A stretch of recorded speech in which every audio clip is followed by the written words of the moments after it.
नमस्कार। डीडी राजस्थान के कार्यक्रम कानून की बात में आप सभी का हार्दिक स्वागत और अभिनंदन है।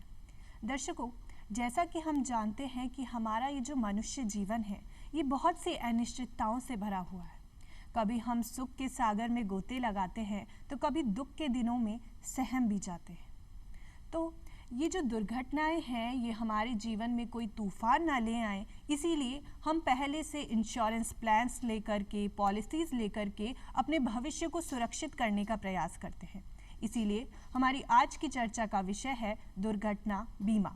तो क्या होता है दुर्घटना बीमा, किस तरीके से हम इसे ले सकते हैं, सरकार की इस संबंध में कौन कौन सी योजनाएं हैं, इन्हीं सब विषयों पर आज जानकारी लेंगे, चर्चा करेंगे। और उसके लिए सबसे पहले स्वागत करेंगे हमारे साथ मौजूद हमारी बेहद खास मेहमान एडवोकेट शेफाली शर्मा जी का, जो राजस्थान उच्च न्यायालय में अपनी सेवाएं दे रही हैं। मैम, कार्यक्रम में आपका बहुत बहुत स्वागत है। धन्यवाद। तो शेफाली जी, जैसा कि हम जानते हैं कि हमारा ये जो जीवन है, इस जीवन को एक तरीके से हम जोखिम का नाम भी दे सकते हैं। वो इसलिए क्योंकि सुख और दुख दोनों के पहिए जब चलते हैं तब हमारा ये जीवन चलता है। ऐसे में कई बार ज़िंदगी बहुत अच्छी चल रही होती है, स्मूथ सब कुछ जा रहा होता है, सब कुछ बहुत अच्छा लगता है, लेकिन हमेशा ऐसा नहीं होता है। कई बार जीवन में दुर्घटनाएं भी घटित होती है और ज़िंदगी बेरंग सी लगने लगती है। तो सबसे पहले आपसे ये जानेंगे कि ये जो दुर्घटनाएं होती हैं ये कौन कौन सी होती है, क्या है ये दुर्घटनाएं? देखिए, दुर्घटना एक अप्रत्याशित ऐसी घटना है जिसका कि हम पूर्वानुमान नहीं होता हमें। जी। अचानक से ऐसी घटना होती है जो कि आपको मृत्यु तक इसमें आपकी हो सकती है। इसमें परमानेंट आपकी ये विकलांगता हो सकती है, स्थायी विकलांगता, कोई भी आपका अंग भंग हो सकता है। जी जी। तो ये अचानक से हुई ऐसी दुर्घटना है। ठीक है। तो मैम, आपने कहा कि मृत्यु भी हो सकती है और भी बहुत सारी चीज़ें हैं जो हमारे साथ हो सकती हैं, तो इसीलिए दुर्घटना बीमा का एक कॉन्सेप्ट आता है। आपसे ये जानेंगे कि ये दुर्घटना बीमा क्या है? दुर्घटना बीमा ये एक ऐसी पॉलिसी है जिसमें कि आप जब भी कोई वाहन लेते हैं, वाहन चलाते हैं, तो उसका बीमा होना ज़रूरी होता है। ये एक बहुत सक्रिय कदम है जी बीमा योजना। ये एक तरीके से आप कह सकते हैं कि ये आर्थिक ढांचा है। जी। अचानक से हुई दुर्घटना में जो आपका घर का काफ़ी वित्तीय पोजीशन जो है आपकी ख़राब हो जाती है, आर्थिक स्थिति, ऐसे में ये बीमा योजना आपको आपकी अगर आप इसमें पंजीयत है तो इसका जो आपकी आर्थिक मदद करता है। ठीक है, क्योंकि ये जो घटनाएं घटती हैं ये बिल्कुल अचानक से हमारे जीवन में होती है, पहले से ऐसा कुछ तो है नहीं कि हमें कुछ पता है। तो मैम, यदि हम प्रोसेस की बात करें, आपने कहा कि यदि हम कोई वाहन ले रहे हैं तो हमारी ये ड्यूटी है कि हम उसका रजिस्ट्रेशन कराएं, उस संबंध में इंश्योरेंस भी लें। तो एक प्रोसेस क्या है इस बीमा को लेने का? देखिए, अपने यहाँ राजस्थान की बात करती हूँ मैं, यहाँ कई बीमा कंपनियाँ हैं। जो भी वाहन चालक है वो अपनी पसंदीदा बीमा कंपनी से अपने वाहन को इंश्योर करा सकता है। अच्छा। और इसके लिए उनको सालाना एक प्रीमियम देना होता है, और जब भी कभी फिर ये घटनाएं होती है तो आपको ये आपकी आर्थिक सहायता करती हैं। इसके लिए कुछ फॉर्मेलिटीज़ होती है, जैसे कि आपका लाइसेंस है, आपके गाड़ी का वाहन नंबर है, और आपकी और भी व्यक्तिगत इसमें डिटेल्स होती हैं। इसमें घर का एड्रेस हुआ, आपका आधार कार्ड हुआ, ये सब चीज़ें। जब आपका पंजीयन होता है तो बीमा कंपनी इसकी एक हार्ड कॉपी आपको देती है, और सालाना आपको इसका प्रीमियम देना होता है। अच्छा। और अगर आपके साथ कुछ घटना घटित होती है तो फिर ये बीमा कंपनी आपकी मदद करती हैं। ठीक है, तो हम देखते हैं मैम कि यदि एक केस है कि इंसान की इन दुर्घटनाओं के कारण मृत्यु ही हो जाती है, और दूसरा केस यह है कि मृत्यु नहीं होती लेकिन उसके अलावा हमारा कोई, मान सकते हैं शरीर का कोई अंग खराब हो जाता है, तो भी हमारा लॉस है। दोनों ही कंडीशंस में ये जो पॉलिसी यदि हम लेते हैं तो इससे हमें आर्थिक फ़ायदा मिलेगा और हमें पैसा मिलेंगे। जी बिल्कुल। अच्छा। और यदि हम देखें, एक हम बात कर रहे हैं अभी दुर्घटना बीमा के बारे में, और नॉर्मल और भी तरीके के बीमा होते हैं, जैसे हम लाइफ इंश्योरेंस जानते हैं, हेल्थ इंश्योरेंस, आजकल बहुत टाइप के इंश्योरेंस होने लगे हैं। तो बाकी बीमाओं की तुलना में और ये दुर्घटना बीमा में, इनमें आपस में क्या अंतर है? देखिए, अन्य बीमा में तो आपको जो व्यक्ति अपना बीमा कराता है उसकी मृत्यु के पश्चात उसके वारिसान को मिलता है। अच्छा। लेकिन दुर्घटना बीमा ऐसा है जो आपको प्रत्यक्ष रूप से सहायता करता है। और जैसे ही आपके साथ कोई दुर्घटना होती है या आपका कोई स्थायी रूप से अपंग होते हैं, अस्थायी रूप से अपंग होते हैं, गंभीर चोट लगती है, अब मैं ये कह सकती हूँ कि एक मोच से लेकर के पक्षाघात तक बीमा कंपनी आपकी मदद करती है। ठीक है, इसी कोई और आपसे है ना गहराई से जानेंगे कि दुर्घटनाओं के बारे में हम बात कर रहे हैं, ये कौन कौन सी दुर्घटनाएं हैं जो इसके अंदर कवर होती हैं? इसके अंदर एक तो आपके जैसे वाहन से दुर्घटना है, किसी ऊंचाई से गिरने से दुर्घटना है, और ये जो रासायनिक छिड़काव होते हैं जी जी, इनसे दुर्घटना है जी। और कोई धातु आपके ऊपर गिर जाता है अच्छा। और उससे अप्रत्याशित मृत्यु या स्थायी विकलांगता होती है, ये दुर्घटना में कवर होता है। और मकान ढहने जैसी बात है, ये इसमें कवर होती हैं। ठीक है, तो एक काफी बड़ा दायरा इनका काफी है। बड़ा दायरा है इनका। और लेकिन उनमें वो आपके साथ में जैसे प्राकृतिक मौतों की, आपके पहले से कोई बीमारी है उसके बाद आपकी डेथ हो गई, तो ये इसमें कवर नहीं होती है। हाँ, उसका कारण है। जैसे इसमें कुछ और डिजीज भी है, जैसे आपका कैंसर है और जो पहले से ही बीमारी चली आ रही है, जिनको कि अपन नेचुरल डेथ बोलते हैं, वो इस दुर्घटना मौत में कवर नहीं होती। ठीक है, तो मैम यदि देखें कि इस तरीके से कोई व्यक्ति दुर्घटना बीमा लेना चाहता है, तो कौन ऐसे व्यक्ति हैं, क्या इसका भी कोई क्राइटेरिया फिक्स किया गया है कि कौन दुर्घटना बीमा ले सकता है, कौन नहीं ले सकता है? बिल्कुल, दुर्घटना बीमा के लिए सबसे पहले आपके पास में आपका वाहन, आपकी अगर प्रॉपर्टी भी आप आजकल इंश्योर्ड होती हैं, तो ये चीज़ें आपको इसमें दुर्घटना बीमा आपको लेना होगा। और उसके अंदर कुछ फॉर्मेलिटीज़ हैं, आपको अपने व्यक्तिगत दस्तावेज़, अगर आपके पास वाहन है उसके दस्तावेज़, ये सारी चीज़ें आप जमा करवाएंगे और उसके आधार पे आपको बीमा मिलेगा। इवन इसमें ये भी है कि आप एक निश्चित अवधि के लिए भी बीमा ले सकते हैं। अच्छा। मान लो कोई चाहता है कि मुझे 10 साल तक का बीमा करवाना है, तो कंपनीज ऐसे बीमा भी करती हैं। अच्छा, और मैम एक और कॉन्सेप्ट आता है सामूहिक दुर्घटना बीमा का। हम दुर्घटना बीमा के बारे में तो बातचीत कर ही रहे हैं, यहाँ एक और शब्द ऐड हो गया इसके साथ, सामूहिक। तो इसका क्या मतलब है? सामूहिक बीमा योजना सरकार की योजना है और इसके अंदर सरकारी कर्मचारियों के लिए ये स्पेशली योजना है।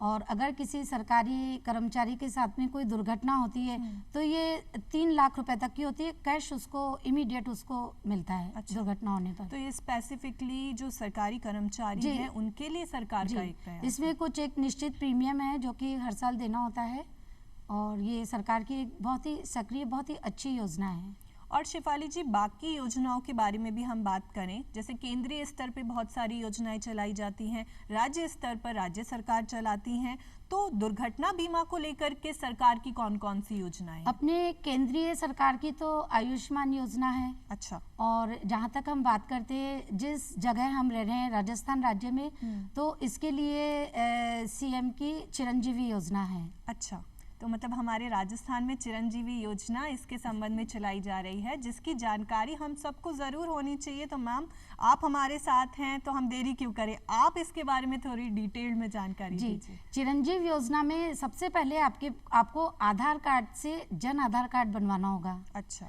जन आधार कार्ड को चिरंजीव योजना से उसमें लेना होगा। इसके लिए चिरंजीव योजना के लिए 850 रुपये, 850 रुपीज़ पर ईयर आपको देना होता है। जन आधार कार्ड में आपके घर की फीमेल मुखिया होती है। जैसे हमारे घर परिवार में अगर मदर है तो मदर उसकी मुखिया होंगी, और उसके जितने भी सदस्य हैं बाकी उनके साथ में जन आधार कार्ड में वो जुड़ेंगे। अच्छा। और इसके बाद जन आधार कार्ड के बाद में, चिरंजीव योजना कार्ड के बाद में, अगर घर में कोई अप्रत्याशित घटना होती है तो उसके अंदर राज्य सरकार की जो चिरंजीव योजना है उसमें 10 लाख रुपए का प्रावधान है। जैसे किसी सदस्य की मृत्यु होती है तो उसको 5 लाख मिलेंगे।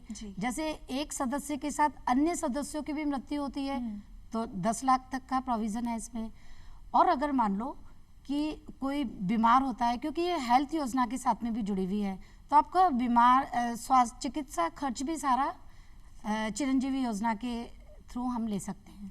तो ये तो बहुत ही कम अमाउंट हम देख रहे हैं कि सरकार की तरफ से जो तो ये फिक्स किया गया 25 है। लाख तक का है इसमें, जी, जी, जी। और 10 लाख दुर्घटना घटित होने पर है, और सारा जो आपके हॉस्पिटल की जो भी लागत आती है तो सब चिरंजीवी योजना से उसकी पूर्ति होती है। तो मतलब हम जो अमाउंट जमा करा रहे हैं वो तो बहुत कम है, मात्र 850 रुपये है, उसके बदले में जो हमें लाभ मिल रहा है उसकी तो कोई तुलना ही नहीं है। तुलना, ये एक बहुत सक्रिय, बहुत अच्छी और जन जन के हित में काम आने वाली योजना है, और हम लोग देखते हैं कि काफ़ी लोग इससे लाभान्वित भी हो रहे हैं। जी जी। और मैम आज के टाइम में हम देखते हैं कि हर व्यक्ति अपने काम पे निकलता है तो उसको वाहनों की ज़रूरत तो पड़ती है। हम रोड्स पे देखते हैं वाहनों की संख्या कुछ ज़्यादा ही हो चुकी है, कई बार तो लगता है कि अरे ये तो कुछ ज़्यादा ही हो रहा है, हर फैमिली में लिमिटेड वाहन ही होने चाहिए, क्योंकि जब ज़्यादा वाहन हो रहे हैं कई बार लोगों की लापरवाही भी दिखाई पड़ती है, उससे एक्सीडेंट्स होने की, दुर्घटनाएं होने की जो संभावनाएं हैं, और रेट्स भी हम देख रहे हैं कि आंकड़े हमें बताते हैं कि ये जो सड़क दुर्घटनाएं हैं ये बढ़ती ही जा रही है। आपको क्या लगता है इनका कारण क्या है बढ़ने का? सड़क दुर्घटना बढ़ने का सबसे बड़ा कारण मैं इसको दो चीज़ों में डिवाइड करूंगी, एक व्यक्ति और एक सरकारी जो एडमिनिस्ट्रेशन है, रोड एडमिनिस्ट्रेशन। जी जी। व्यक्तिगत रूप पे मैं इसमें बताना चाहती हूँ कि जैसे दोपहिया वाहन है, एक तो सबसे पहले तो उनका लाइसेंस होना चाहिए, दूसरा लाइसेंस के बाद ही उनको कोई व्हीकल चलाना चाहिए। बिल्कुल। फिर इसमें दूसरा जो है असेंशियल कि हेलमेट बहुत ज़रूरी है, बहुत बहुत ज़रूरी है। और इसके लिए मैं एक बात बोलना चाहूँगी कि आप चलाएं कोई भी वाहन, आप चलाएं कोई भी वाहन, सड़क नियमों का करें पालन। क्या बात है। आप दो पहिया वाहन अगर 4 व्हीलर चला रहे हैं तो सीट बेल्ट, आपके साथ में बैठने वाला भी सीट बेल्ट होना चाहिए उसका। दूसरा, आप गाड़ी में चढ़ते टाइम, उतरते टाइम आपको इधर उधर देख करके ही चढ़ना चाहिए, उतरना चाहिए। एक निर्धारित गति सीमा रखनी चाहिए और ज़्यादा स्पीड में न चलाएं। आजकल हम देखते हैं कि यंगस्टर मोटर बाइक बहुत तेज़ गति से चलाते हैं, तो स्पेशली मैं उनके लिए भी कहना चाहूँगी कि लाइफ बहुत ईश्वर की सबसे सुंदर कृति इंसान है। जी जी। और उसको जीने के लिए ईश्वर ने 100 साल दिए हैं, तो आप उन सालों को मध्य रखते हुए अपनी बाइक की स्पीड इतनी नहीं बढ़ाएं कि आप एक बहुत छोटी उम्र में ही इस जीवन को खो दें। बिल्कुल। इसलिए निर्धारित स्पीड रखनी चाहिए और सड़क नियमों का इनको अवश्य पालन करना चाहिए। 4 व्हीलर के लिए आपकी फर्स्ट लेना है, उसके बाद में लाइट व्हीकल्स है, और साइकिल रिक्शा के लिए 3rd लेना है। तो इन चीज़ों का बहुत ध्यान रखना चाहिए। दूसरा, जो पैदल यात्री हैं उनको जेब्रा लाइन पे क्रॉस करना चाहिए, बीच में ही तेज़ गति से आ रहे वाहनों के बीच में उनको कभी क्रॉस नहीं करना चाहिए। और वाहन चलाते टाइम आपकी शारीरिक दुर्बलता, नशा, ड्रग्स, ये सब चीज़ अगर आप करते हैं तो आपको गाड़ी नहीं चलानी चाहिए। बिल्कुल। क्योंकि इससे आपकी तो हानि होगी ही, आप दूसरे व्यक्ति को जो कि नियमों के प्रति बहुत सजग है उसकी भी लाइफ आप छीन लोगे। तो आपको नशा, ड्रग्स और ये चीज़ें नहीं लेनी चाहिए। और आपकी जो 4 व्हीलर है वो इंश्योर्ड होना चाहिए, क्योंकि इसमें एक बात मैं बताना चाहूँगी कि इंश्योरेंस में आजकल 3rd पार्टी इंश्योरेंस भी है। अच्छा। कि अगर आपकी वाहन से जो नियमों का पालन कर रहा है, आप वाहन चला रहे हैं, तो आपकी गलती से अगर तीसरे को लगती है तो वो आपकी इंश्योरेंस कंपनी 3rd व्यक्ति को भी पे करती है। अच्छा। लेकिन फिर भी ऐसी नौबत नहीं आए और आपको बहुत सावधानी से गाड़ियां चलानी चाहिए। अगर मैं गवर्नमेंट की जो गवर्नमेंट की एडमिनिस्ट्रेशन की बात करती हूँ, तो इसमें सबसे पहले तो जो ये सड़कें बनती हैं वो दुरुस्त होनी चाहिए। सड़क बनते time government officer, concerning government officer को उस मटेरियल की गुणवत्ता को चेक करना चाहिए जिससे कि रोड बन रही है, क्योंकि हम देखते हैं हल्की सी बरसात हुई सड़क पे खड्डे हो जाते हैं। जी जी। तो ये दुर्घटना का सबसे बड़ा कारण एक ये भी है। फिर है आप सड़कों पे जानवरों की आवाजाही को रोकना। हाँ, क्योंकि बिल्कुल, कई बार हम देखते हैं कि डॉग को बचाने के चक्कर में भयानक एक्सीडेंट हुआ है। जी, जी। गाय भी उसी गाय रोड पे भागती चल रही हुई आती हैं। है, गाय भाग रही है, और अदर एनिमल गधे हैं वो अपना सामान लोड करके उस पे चल रहे हैं। तो ये सब चीज़ें अगर बहुत प्रिकॉशन रखनी है तो इन चीज़ों को अवॉइड करना होगा, और गवर्नमेंट को स्पेशली इस चीज़ पर ध्यान देना होगा कि सड़कें दुरुस्त हो, जानवरों की आवाजाही ना हो, सड़कों पर गड्ढे वगैरह अगर हैं तो उनको तुरंत उनका निर्माण किया जाए। और सारी ये इस तरह की बातें हैं जिनको कि मतलब दुर्घटना अवश्य घटित होती है। एक मानसून आने से पहले बिल्कुल हम सरकारी महकमों को चाहिए कि मानसून आने के पहले सभी गड्ढों को देखें, क्योंकि पानी भरा होता है, हाँ, पता ही चलते नहीं हुए बच्चे चलता है। गड्ढों में गिर जाते हैं। बिल्कुल बिल्कुल। तो ये सब चीजें ध्यान में रखने वाली मैम, बातें आपने हैं। बहुत सारे पॉइंट्स कवर और एक बहुत इम्पोर्टेंट पॉइंट ये है व्यक्तिगत कि अगर आप गाड़ी चला रहे हैं तो आप मोबाइल फोन का उपयोग बिल्कुल ना करें, बिल्कुल बिल्कुल। क्योंकि कहीं ऐसा नहीं हो कि मोबाइल कॉल आपकी जिंदगी की लास्ट कॉल बन जाए। एग्जैक्टली आपने बहुत सटीक बात कही है, पॉइंट वाली बात कही है। और देखते हैं हम यंग लोगों को, लड़के लड़कियों को, कि आराम से कान में हेडफोन लगा हुआ है। अच्छा, जिसे सिर पे लगना चाहिए हेलमेट को, वो तो हाथ में लगता है, और टशन में इंसान चल रहा होता है, वो सर की चीज़ हाथ में हमारे एक शोपीस की तरह चलती है, और जानते हुए कि हमारी ज़िंदगी सिर्फ हमारे लिए इम्पॉर्टेंट नहीं है, हमारे परिवार के लिए भी है, पूरे संसार के लिए। सिर्फ हम एक व्यक्ति हैं, लेकिन हमारे परिवार के लिए हम पूरा संसार हैं। ये चीज़ भी हमें सोचनी चाहिए। और साथ में आपने बहुत अच्छी बात कही कि ये जो गड्ढे वाली बात है, सरकार को इस चीज़ पे काम करना चाहिए। और बारिश के टाइम पे ये जो समस्या है, ये काफ़ी ज़्यादा देखने में आती है। और मैम, इस तरीके से हम देखते भी हैं, जगह जगह स्लोगन्स भी लिखे रहते हैं कि जिनको जल्दी थी वो जल्दी चले गए।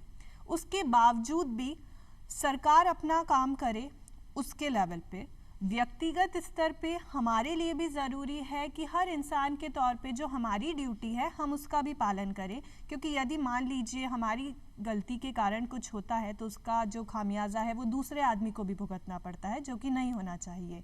कई बार हम देखते हैं कि पुल ढह जाते हैं, करंट लग जाता है। अब ये चीज़ में पहले से किसी को पता तो नहीं होता है कि हमारे साथ ये चीज़ होने वाली है। अप्रत्याशित घटनाएं हैं, पूर्वानुमान नहीं होता इनका, तो उसको भी इसके अंदर कवर किया जाता है। बिल्कुल इसमें कवर होता है, और इसमें गवर्नमेंट की पॉलिसीज होती है। अगर पुल ढहता है और उसमें लोग मारे जाते हैं तो उनका मुआवजा गवर्नमेंट देती है। लेकिन इससे पहले इन सभी साधनों को बहुत दुरुस्त करना चाहिए। जी। जैसे आप बोरवेल खुदवा दिया, खेलते हुए बच्चे गिर गए, अब वो उसके ऊपर किसी का ध्यान ही नहीं जाता। तो ऐसी घटनाओं पे भी सरकार को कड़ाई से इसके नियम का पालन करवाना चाहिए। बिल्कुल, यदि हम कोई काम कर रहे हैं तो हमें उसे बीच में नहीं छोड़ना चाहिए। और जिस तरीके से हम बोर्ड लगा सकते हैं कि यहाँ कार्य प्रगति पर है, कई बार वो बोर्ड नहीं लगे रहते हैं, या फिर बच्चा छोटा होता है और वो उसमें गिर जाते हैं, और हम बस टीवी में देख रहे होते हैं कि बच्चे को 72 घंटे हो चुके हैं, रेस्क्यू ऑपरेशन चल रहा है। तो वो सब चीज़ें हम नहीं चाहते हैं। मैम, ये हमने देखा कि सरकार ने तो बहुत अच्छा प्रावधान किया है कि 850 रुपये आप एक साल में दीजिए और पूरे परिवार को अपने को सुरक्षित कीजिए आर्थिक रूप से।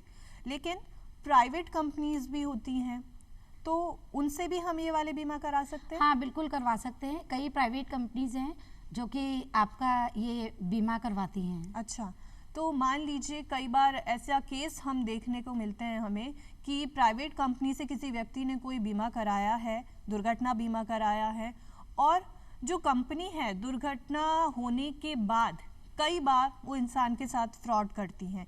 एजेंट कहता है कि नहीं नहीं, मैंने तो ये कंडीशन बताई ही नहीं थी, हमारे उसमें तो ये पॉइंट था ही नहीं, और व्यक्ति इस तरीके से ठग जाता है और उसे पता भी नहीं चलता है। ऐसी स्थिति में जो पीड़ित व्यक्ति है वो क्या कर सकता है? ऐसी स्थिति के अंदर एक तो इसमें वेबसाइट होती है उनकी, उसमें वो शिकायत दर्ज करा सकता है ऑनलाइन। अच्छा। दूसरा, हर बीमा कंपनी में एक अधिकारी होता है जो कि इसी शिकायतों के ऊपर उसकी शिकायतें सुनने के लिए उसकी नियुक्ति होती है वहाँ पर। तो कोई भी पीड़ित व्यक्ति जाकर के वहाँ पे शिकायत कर सकता है। अगर वो अधिकारी जो अथॉरिटी है वो शिकायत नहीं सुनती है, अच्छा, पहले तो आपको रिटन में देनी चाहिए जी शिकायत। अगर वो नहीं सुनती है तो फिर एक लोकपाल की पोस्ट होती है जी जी, जो इसी में ही होती है, तो आप वहाँ जाकर के इसको कर सकते हैं। अगर फिर भी नहीं होता तो आप इसके अंदर कोर्ट केस कर सकते हैं। ठीक है। तो मतलब काफी सारे हाँ, काफी प्रावधान हैं। रेमेडीज हैं इसकी। और बस इंसान जागरूक होना चाहिए। इंसान जागरूक होना चाहिए, हाँ। उसको अपने राइट्स, अपनी पता होने ड्यूटीज पता चाहिए। होनी मैम, चाहिए। जागरूकता से ही हमें ये याद आता है कि देखिए कितने सारे सरकारी प्रावधान हैं, लेकिन हमें उसकी जानकारी नहीं है। कुछ तो हमारी तरफ से गलती है, मान लीजिए इंसान के तौर पे कि हम ही ध्यान नहीं दे रहे हैं, और कुछ बाहरी तौर पे भी प्रयास किए जाने चाहिए कि इन चीज़ों की अवेयरनेस लोगों में हो, जानकारी लोगों में हो। तो ये जो जागरूकता लाई जानी चाहिए इस संबंध में, वो कैसे हो सकता है? देखिए, जो भी सरकारी योजनाएं हैं, इसके लिए सबसे पहले मैं सरकार की ही बात करती जी हूँ। जी, सरकारी जो योजनाएं हैं उनका प्रचार प्रसार मीडिया के थ्रू, और जो अपने 8th to 12th जो स्कूल होते हैं जी, जिसमें जी। बच्चा अच्छी तरह पढ़ना लिखना सीख जाता है, तो वहाँ पे स्कूल में ही वहाँ की जो टीचर्स होते हैं उनको ये उनकी ड्यूटी उनको बना देनी चाहिए कि आप जितनी भी योजनाएं हैं उनको बच्चों को बताएं। बिल्कुल। इसी तरीके से अगर मान लो ये दुर्घटना योजना है, ये भी आप बताइए। और कॉलेज के अंदर, कॉलेज की लाइब्रेरी में इन योजनाओं की एक बुकलेट होनी चाहिए, क्योंकि अधिकतर लोग लाइब्रेरी को यूज़ करते हैं, जी। तो उसमें उनको होनी चाहिए। दूसरा, इसका जो कॉमन प्लेसेस होती हैं उन पे उनके होर्डिंग्स लगने चाहिए। जी। एक और इसमें मैं बताना चाहूँगी कि जैसे वोटिंग लिस्ट तैयार होती है, हाँ। हर घर की डिटेल देते हैं कि इस घर में कितने वोटर्स हैं, इस घर में। इसी तरीके से जब वो वोटिंग लिस्ट बनाते हैं तो आप क्यों नहीं एक ब्रोशर अपनी योजनाओं का घर घर बांटें। बिल्कुल बिल्कुल मैम, ये तो बहुत इनोवेटिव और बहुत क्रिएटिव और बहुत ज़रूरी उपाय आपने हमें बताएं कि ये काम तो यदि कर दिया जाए तो फिर यहाँ पे जागरूकता की कोई कमी नहीं रहेगी, क्योंकि घर घर जागरूक होगा इससे। बिल्कुल बिल्कुल। कई लोग ऐसे हैं जो जैसे बुजुर्ग लेडीज होती है या एक बीमार व्यक्ति को ले लो जो चल फिर नहीं सकता, तो उनको तो ये योजनाएं फिर काम में ही नहीं आते, उनको पता ही नहीं रहता इन योजनाओं का। बिल्कुल। तो ऐसे लोगों के लिए तो घर घर, और अगर हम गांव की बात करते हैं तो गांव के प्रधान को जगह जगह इसकी मीटिंग करनी चाहिए और सरकार की योजनाओं से अवगत कराना चाहिए। एग्जैक्टली मतलब जो हमारे जनप्रतिनिधि हैं जिन्हें हम वोट डालते हैं, तो उस समय वो हमें इनकी जानकारी दें। तो मुझे लगता है कि ना सिर्फ दुर्घटना बीमा में, वो जो हम मेक इन इंडिया की बात करते हैं, वो जो हम विश्व गुरु भारत की बात करते हैं, कोई कैसे रोक लेगा? वो तभी सक्सेस हो सकता है कि जब घर घर जागरूक हो इन योजनाओं के प्रति। बिल्कुल बिल्कुल। तो मैम, देख रहे हैं कि ये जो दुर्घटना बीमा है इसके बहुत से फायदे हैं। आपसे जानेंगे कि इसके कौन कौन से ऐसे इतने बेहतरीन फ़ायदे हैं जो हमारे जीवन में हमें न सिर्फ मानसिक रूप से, हमें आर्थिक रूप से भी मजबूत बनाते हैं। जी देखिए, जो दुर्घटना बीमा है ये आप इसको कह सकते हैं कि ये आपके घर का आर्थिक कवच है, हाँ, वित्तीय कवच है ये। जी जी जी। क्योंकि जब कोई घटना घटित होती है, दुर्घटना होती है, तो सबसे पहला इसका जो इफेक्ट है बॉडी पे तो होता ही होता है, सबसे पहला इसका जो इफेक्ट पड़ता है वो घर की आर्थिक स्थिति पर जी। क्योंकि उसको दवाइयाँ लेना, चिकित्सा से महत्वपूर्ण उसके उसमें जो खर्चे होते हैं वो, तो ये आर्थिक दबाव इतना ज़्यादा बढ़ जाता है कि किसी व्यक्ति की सीधे तौर पे वो उसकी इनकम को प्रभावित करता है। तो ऐसे में जो दुर्घटना बीमा योजना है ये इतनी सक्रिय योजना है कि आपको ये तुरंत इसका कैश भुगतान इसका होता है। जी, मतलब आर्थिक रूप से हमें परेशान नहीं होना, आर्थिक रूप से परेशान नहीं होता जी, इसका। जी, जी।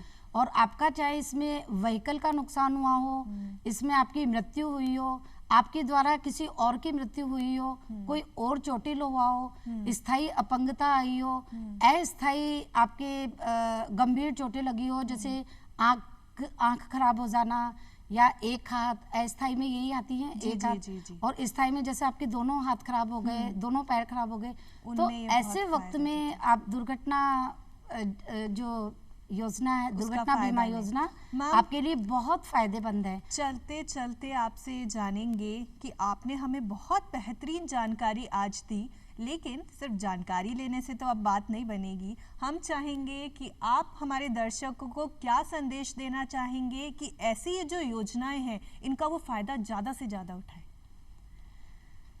ऐसी योजनाएं, एक तो आपको बहुत सजग रहना है, आपको अधिक से अधिक न्यूज़पेपर्स, आपको जो न्यूज़ सुननी है, सरकारी योजनाओं को, अगर आपके आज हर घर में मोबाइल है, बिल्कुल है, आप उसमें गूगल में सरकारी योजनाओं को चेक कीजिए, क्या क्या उनके दस्तावेज हैं वो कंप्लीट करवाइए आप। अगर छोटे बच्चे को आप व्हीकल नहीं चलाने दें, ये भी एक जागरूकता का वो है। आप घर में ही अवेयर करें कि आप गाड़ी चलाते टाइम मोबाइल नहीं ले जाना, मोबाइल नहीं चलाना, कितना ही इम्पोर्टेंट कॉल आए। तो ये सब चीज़ें, इनके प्रति बहुत अवेयर रहना है। दूसरा, वाहन चलाते टाइम आप बिल्कुल भी लापरवाही ना बरतें। चढ़ते टाइम, उतरते टाइम इधर उधर देखें, क्योंकि कई बार मैंने देखा है कि कार, आपने कहीं भी कार का गेट खोल दिया और पीछे से कोई वाहन आते हुए टकरा गया। बिल्कुल। तो ये सब बहुत आपको अवेयर रहना है। लाइफ बहुत इम्पॉर्टेंट है। अगर आपको ईश्वर की दी हुई इस देन को बेहतरीन बनाना है तो आपको हर कदम पे अवेयर रहना होगा। बिल्कुल मैम, आज कार्यक्रम में आपने शिरकत की, इतना अमूल्य समय हमें दिया, और ना सिर्फ समय दिया, क्या शानदार जानकारियाँ आपने हमें दी, उसके लिए हम आपको बहुत बहुत धन्यवाद कहना चाहेंगे। तो दर्शकों, आज हमने जाना कि कल किसके साथ क्या होगा ये कोई नहीं जानता है, इसमें कोई कुछ कर भी नहीं सकता है, लेकिन एक काम जो हम सब कर सकते हैं वो ये कि इस तरीके की जो सरकारी योजनाएं हैं, जो बाकी के इंश्योरेंस प्लान्स हैं, उन्हें लेकर हम अपने भविष्य को, अपनी ज़िंदगी को मानसिक और आर्थिक दोनों रूप से मजबूत बना सकते हैं। फिलहाल आज के लिए इतना ही, अगली बार आपसे फिर मुलाकात करेंगे, तब तक के लिए इजाज़त दीजिए। नमस्कार।